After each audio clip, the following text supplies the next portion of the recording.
Ang daming gustong yumaman pero ayaw naman gawin ang first step. Ano nga bang first step, Miss Janice? Ang first step ay yung pagkakaroon po tayo ng kaalaman about financial education. Ano ba yung madalas na problema ng maraming Pilipino? Una, palaging kapos sa pera. Pangalawa, baon sa utang. Pangatlo, madaling maloko or ma-scam. Pang-apat, palaging busy. Panglima, na burnout sa trabaho. Pang-anim, palaging walang naiipon.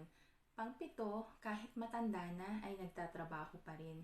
Ang lahat ng mga problemang ating nabanggit ay kayang-kayang solusyonan kapag meron po tayong kaalaman about financial education. Sa IMG po, o International Marketing Group, ay meron po kaming libro na The Secret to Saving and Building Your Future, Become Your Own Financial Educator. Ang librong ito po is ang aming guide. Mababasa po natin sa page 17 na we should take control of our future by learning how to make money, save money, grow our money, and protect our money. Walang ibang magtuturo po nito sa atin or wala pong gagawa nito sa atin. Kailangan daw po is pag-aralan po natin na sa ganun po ay hindi po tayo nag-i-struggle financially.